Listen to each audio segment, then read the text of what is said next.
मिल गया। Most important प्रश्नों की श्रृंखला आप सभी लोगों के समक्ष मिल गई है।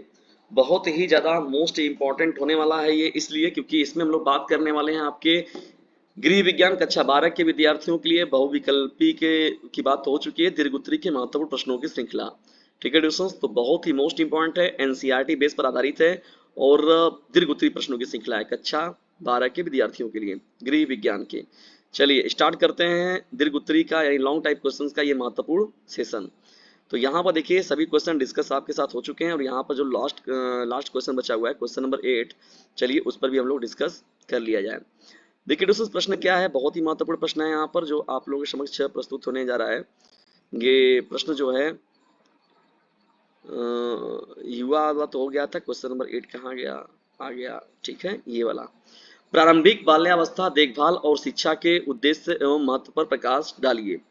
देखिए दोस्तों प्रारंभिक अगर बचपन देखा जाए, मुख्य रूप से अगर देखा जाए 1 से 2 या 2 से 8 वर्ष तक का समय जो होता है बहुत ही महत्वपूर्ण समय होता है, ठीक है ना। जीन पियाजे ने जो है संज्ञानात्मक विकास की 4 अवस्थाओं को बांटा हुआ था। 0 से 2 शैशवावस्था हो गया, 2 से 6 या 8 जो हो गया बाल्यावस्था हो गया, 8 से बात हो रहा है 14-15 तो किशोरावस्था का बात हो गया और 17 से लेके 25-26 तक की बात जो हो गई वो प्रौढ़ावस्था की बात हो गई।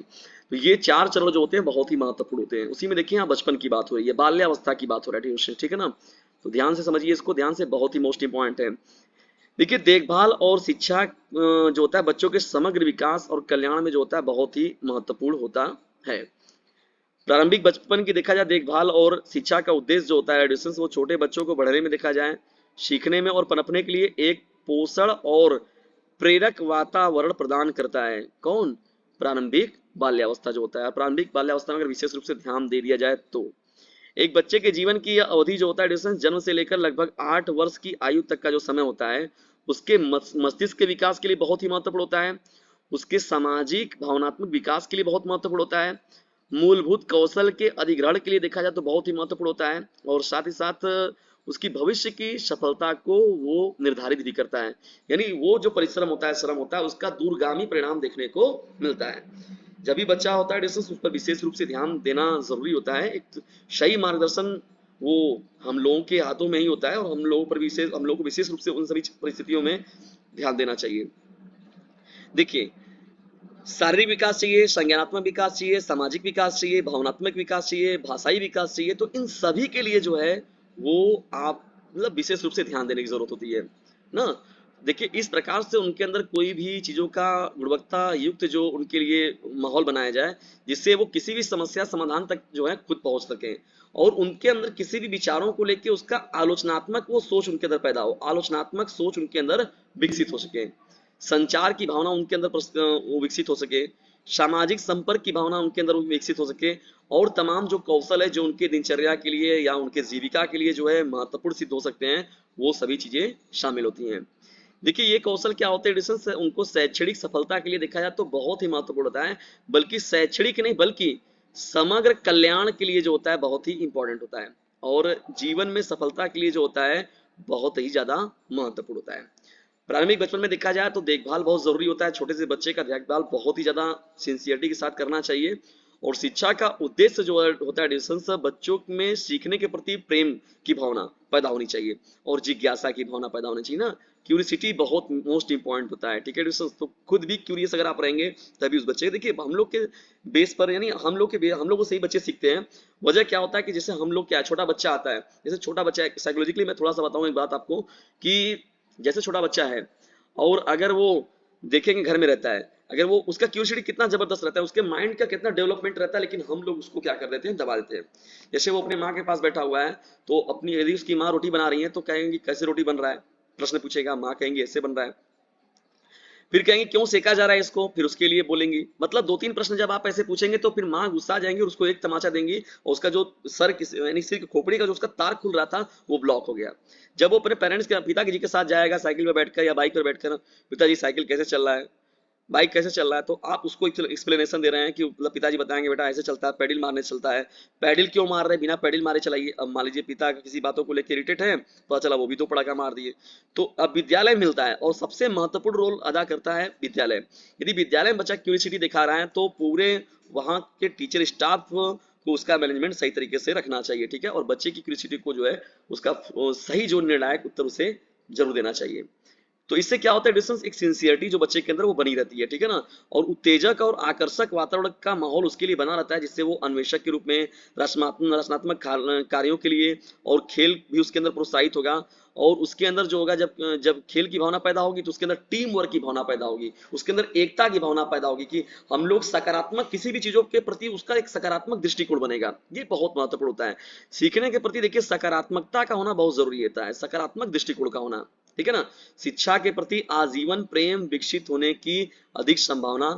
करनी चाहिए, ठीक है ना, जिससे कि उस बच्चे के अंदर जो है सकारात्मक दृष्टिकोण पैदा हो। सीखने के अनुभव का प्रदर्शन देखा जाए तो ये प्रदर्शन जो होता है उसके भविष्य की शैक्षणिक सफलता को भी डिसाइड करता है और आजीवन जुनून की नींव रख सकता है, ठीक है। अगर सही तरीके से उसको मोटिवेशन मिल गया तो उस वो जीवन में अपने कौन कितनी बड़ी बुलंदियों को प्राप्त कर सकता है डिस्टेंस, इसका कोई जो है अंदाजा लगा पाना बहुत कठिन काम है, ठीक है, यदि उसका सही मार्गदर्शन हो गया तो। प्रारंभिक बचपन की देखभाल, देखिए डिस्टेंस कभी क्या होता है, मार्गदर्शन हो जाता है किसी अच्छे घर में तो देखेंगे उस घर में अच्छे लोग हमेशा मतलब होने लगते हैं, मतलब एक पीढ़ी के बाद दूसरी पीढ़ी में, और एक ही घर में जो 4-4 लोग 8-8 लोग 10-10 लोग सभी अच्छे रहेंगे। वजह क्या होता है कि उनको एक उनका जो शैक्षणिक परिवेश मिल गया या उनको वो जी माहौल मिल गया, ठीक है ना, कहते नहीं माहौल नहीं मिलता है, तो माहौल का क्रिएट होना बहुत जरूरी होता है। और छोटे बच्चों को शुरुआती सीखने के अवसरों तक पहुंच प्रदान करके वे स्कूल में सफल होने के लिए देखिए आवश्यक कौशल और ज्ञान विकसित कर सकते हैं। इसमें होता है क्या है, प्रारंभिक साक्षरता बहुत जरूरी है और साथ ही साथ संख्यात्मक जो कौशल होता है वो बहुत जरूरी होता है और सामाजिक कौशल जो होता है वो बहुत जरूरी होता है और भावनात्मक विनियमन विकसित करना शामिल होता है, ठीक है डिस्टेंस। इसमें जिन बच्चों के पास देखा जाए तो उच्च गुणवत्ता वाले प्रारंभिक बचपन के कार्यक्रम तक पहुंच होते हैं, सीखने और शैक्षणिक रूप से सफल होने के लिए उनके लिए प्रयास किया जाता है, तो वे विद्यालयों में या और भी किसी काम में जो होंगे वो निश्चित तौर पर हमेशा सफल होंगे। बाल विकास और स्कूल की तैयारी को बढ़ावा देने के अलावा डिस्टेंस जो है उसको देखिए प्रारंभिक बचपन जैसे खेल कूद में रखना, बच्चों यानी पास पड़ोस के बच्चों के बीच में भी देखिए मतलब उनको समग्र विकास करना पूरी तरीके से उसका।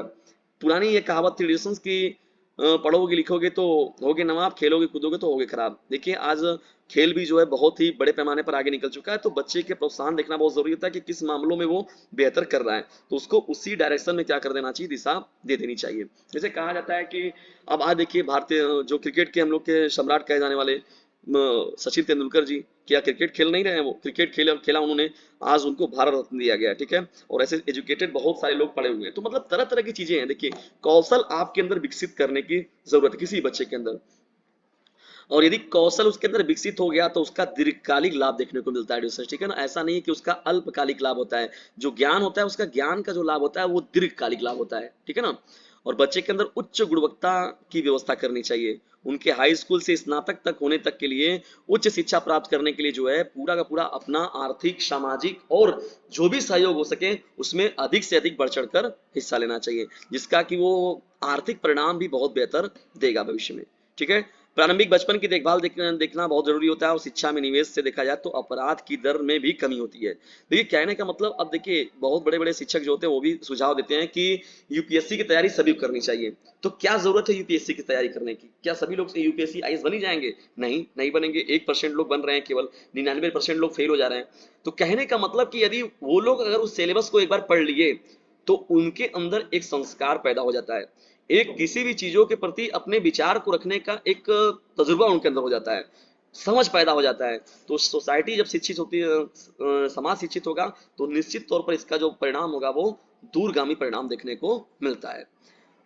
सुधार होगा, उत्पादकता में भी वृद्धि देखने को मिल सकता है डिस्टेंस। कुल मिलाकर देखा जाए तो बहुत ही महत्वपूर्ण होता है ये छोटे बच्चे के भविष्य की सफलता के लिए मजबूत आधार प्रदान करने के लिए जो है उसका बचपन में जो है देखभाल बहुत जरूरी होता है और शिक्षा भी उसके लिए बहुत जरूरी होती है, ठीक है दोस्तों। तो इन चीजों का अब देखिए समावेश का मतलब, देखभाल का मतलब लोग आज के समय में ये समझ लेते हैं कि बच्चे को जो मांग रहा है वो दे दिया जाए, 30 रुपया मांग रहा है 20 रुपया मांग रहा है, जो छोटे छोटे बच्चे हैं पता चला कि उनको 20-20 रुपया दे दिया जाए, 30-30 रुपया दे दिया जा रहा है, तो ये चीजें देखभाल नहीं होती हैं। एक देखभाल अलग चीज होता है, तो देखभाल का मतलब होता है कि आप उसके प्रति